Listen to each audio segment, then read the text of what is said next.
Hey, Micah. Oh, hi, Kate. Didn't see you Hi. there. I How's didn't it? think you did.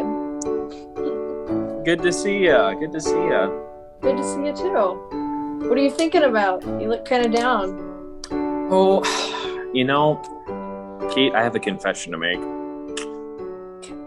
I've sinned. I What'd know you do? it's a revelation, right? I I saw that one of my friends got a house, and I have an apartment, um, and I was looking at it, and I was like, boy, I really wish that I had my own house. And then I realized that I was being jealous. I was coveting. So I was breaking one of the 10 commandments. And oh man, I just started just feeling really down about it. But actually, just as you got it here, I started thinking, actually, I read about somebody in the news who actually murdered someone. So at least Really? I must be better than that person, right? Because boy, they're way worse. They're way worse than anything I did, for sure. Well, okay, hold on. Maybe I'm playing it up a little bit because I know that we're looking at James chapter 2 today. Uh, Kate, do you remember what verses we're reading on Sunday, and then what verses we're focusing on today? Well, on Sunday we'll be reading James chapter 2, 1 through 17. But Mm-hmm. today we are focusing on 8 through 13. Yeah, yeah. So James gets to talking a little bit.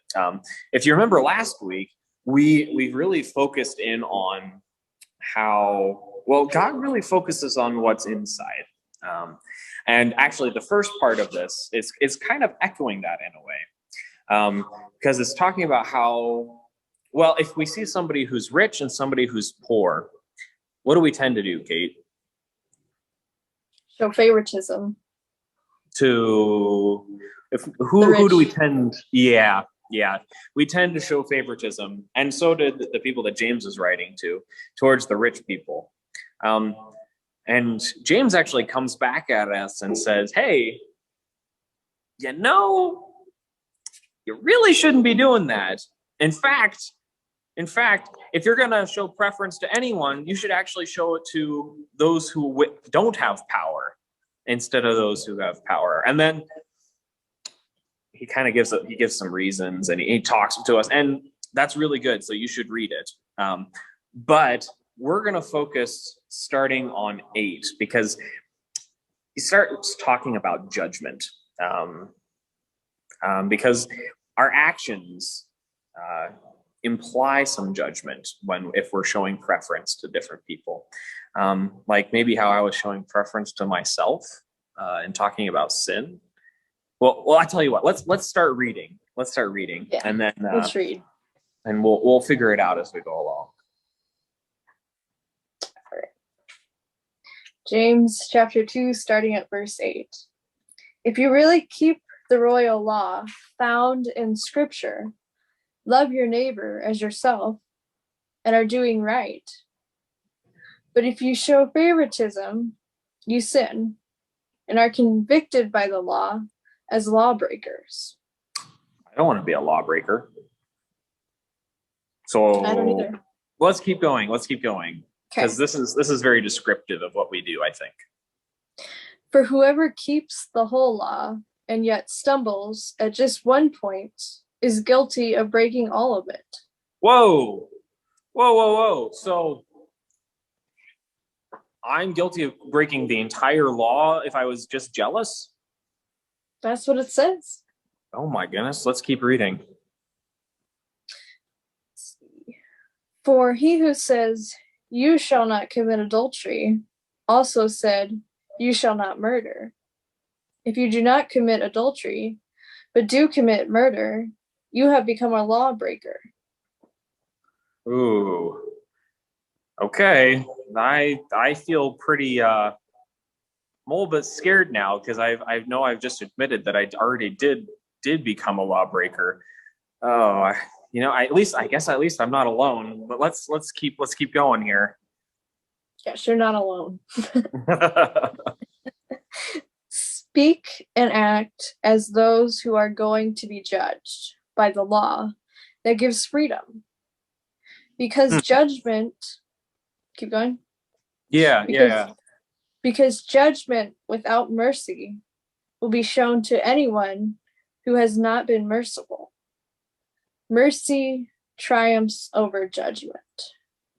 Mercy triumphs over judgment. Okay. So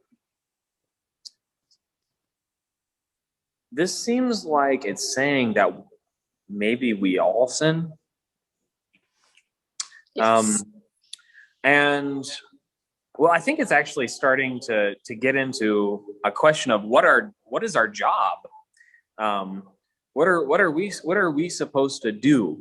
And I think I could ask the question, well, what is the law that gives freedom? Because if that's what we're called to do, maybe we should do that. Is it? It's in part it's the Ten Commandments, and the love God and love your neighbor as yourself. Maybe it would be better to ask, what is our job to go and judge others? Is that what we're supposed to do? No. Am I supposed to? Oh, no. We're supposed to show mercy, just like we've been shown mercy. Because God has the power to judge. That's not our power. That's not our job. No. So instead we're supposed to what triumphs over judgment? Mercy triumphs over. Mercy. I know we've done this sign before. Mercy is painting our heart and God's heart out into the world. Now, what is that mercy? What is showing mercy and following God's law? What does that look like? We're not going to read out loud the rest of this part of James because, well, there's so much good stuff in here that we could unpack. So you should read it. You should have discussions about it. But we're just going to leave it with the very last verse, because how we're called to show mercy is through inaction. Wait, no, not inaction. Action. Oh, Zoom, how hard you make it to hear words. Action, through faith in action. Because what does James say? And it's a statement that I think we need to hear. The very last verse of 17, I think. In the same way, faith by itself, if it is not accompanied by action, is dead. So in our showing mercy to others, in our living out our faith, we are called to act.